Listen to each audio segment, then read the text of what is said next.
할렐루야, 감사합니다. 믿음이 충만한 행복한 하루입니다. 오늘은 아브라함의 분리의 역사 세 번째, 이스마엘과의 분리를 살펴보도록 하겠습니다. 갈라디아서 4장 30절입니다. 갈라디아서 4장 30절 말씀. 그러나 성경이 무엇을 말하느냐? 계집종과 그 아들을 내어 쫓으라. 계집종의 아들이 자유하는 여자의 아들로 더불어 유업을 얻지 못하리라 하였느니라. 이는 하나님의 말씀이니라. 아멘. 자, 오늘의 주제는 이스마엘인데요. 아브라함 나이 86세에 이스마엘이 태어났습니다. 이 이스마엘은 계집종 하갈의 소생이죠. 창세기 16장 4절 말씀 보세요. 아브라함이 하갈과 동침하였더니 하갈이 잉태되매, 이렇게 말씀하고 있죠. 이 하갈을 통해서 이스마엘이 태어날 때 아브라함 나이 86세였죠. 창세기 16장 16절 말씀 보세요. 하갈이 아브라함에게 이스마엘을 낳을 때에 아브라함이 86세이었더라. 이렇게 말씀을 하고 있습니다. 아브라함은 처음에 이스마엘에게 사랑을 쏟아 부었죠. 아브라함 나이 99세 때 고백을 한번 살펴보세요. 자, 이스마엘이 아브라함 나이 86세에 태어났죠. 그런데 지금 아브라함 99세니까 이스마엘은 13세가 되었을 때입니다. 창세기 17장 1절 보세요. 아브라함 나이 99세 때에 여호와께서 아브라함에게 나타나서 그에게 이르시되 나는 전능한 하나님이라 너는 내 앞에서 행하여 완전하라 말씀하고 있습니다. 이때 하나님께서는 아브라함에게 나타나셔서 내가 너한테 이삭이라는 아들을 주겠다 약속하셨죠. 그렇다면 우리 같으면 언약의 자식을 주신다니 얼마나 감사합니까? 감격이 충만했을 거예요. 근데 아브라함은요, 13살 된 이스마엘이 너무 사랑스러운 거죠. 그래서 하나님, 새로운 자식 필요 없습니다. 이스마엘이나 하나님 앞에 잘 살기를 원합니다. 이렇게 고백한 거예요. 그 말씀이 창세기 17장 18절 말씀입니다. 아브라함이 이에 하나님께 고하되 이스마엘이나 하나님 앞에 살기를 원하나이다. 이스마엘이나 하나님 앞에 살기를 원한다는 거죠. 아브라함 103세 때가 되었습니다. 자, 아브라함 나이 103세면 이스마엘은 17세겠죠. 그리고 100살에 낳은 약속의 자식 이삭은 3세 정도 되었을 때입니다. 이것은 젖을 뗀 후가 되기 때문이죠. 보통 이스라엘의 애들은 3살 때 젖을 떼거든요. 하나님께서는 이스마엘을 내어 쫓으라고 명령하셨습니다. 그런데 아브라함에게 이것이 깊은 근심이 되었대요. 이건 그만큼 이스마엘에 대한 뜨거운 애착을 가지고 있었다는 것을 알 수 있었던 거죠. 창세기 21장 8절 보세요.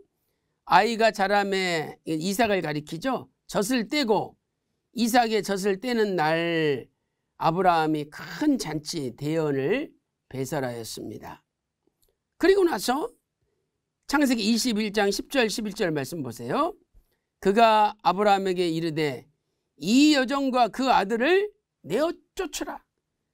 이 종의 아들은 내 아들 이삭과 함께 기업을 얻지 못하리라 하매 아브라함이 그 아들을 위하여 그 일이 깊이 근심이 되었더니, 이렇게 말씀하고 있습니다.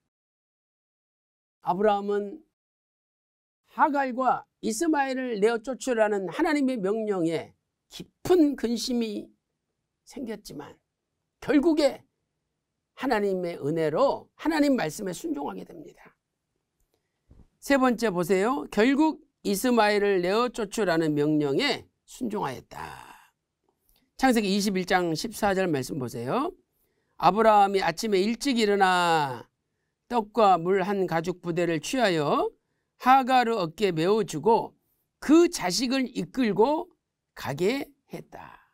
내가 쫓았다라고 말씀하고 있습니다. 자, 이것은 우리에게 무엇을 구속사적으로 가르쳐 줍니까? 육체를 따라난 자, 이스마엘이죠. 율법주의자를 상징합니다. 육체를 따라난 자가 성령을 따라난 자, 이들은 예수 그리스도를 믿는 자를 상징합니다. 육체를 따라난 자가 성령을 따라는 자와 함께 유업을 얻지 못함을 나타내는 거죠. 율법으로 구원받는다는 율법주의자와 예수님을 믿어야 구원받는다는 성도가 함께 유업을 누리지 못합니다.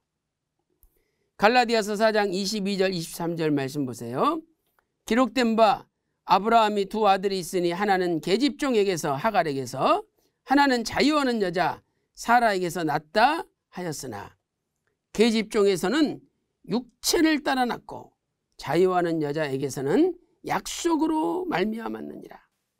그러므로 육체를 따라 난 육체의 자녀가 있는가 하면 약속으로 말미암아 탄생한 약속의 자녀가 있다는 거죠. 육체의 자녀는 이스마엘이요, 약속의 자녀는 이삭입니다. 그래서 이스마엘은 사도 바울 당시의 율법주의자들, 율법으로 구원받는다는 율법주의자들을 가리키고, 이삭은 예수를 믿고 구원받는 성도들을 가리키는 것이죠.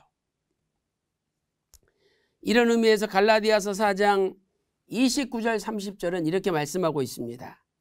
그러나 그때에 육체를 따라난 자가 성령을 따라난 자를 핍박한 것 같이 이제도 그러하다. 사도 바울 당시도 마찬가지라는 거죠. 그러나 성경이 무엇을 말하느냐? 계집종과 그 아들을 내어 쫓으라.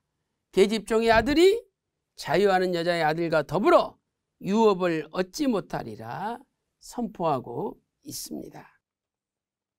비선 박아브람 목사님께서는 창세기 족보 289페이지에서 이렇게 정리하고 있습니다.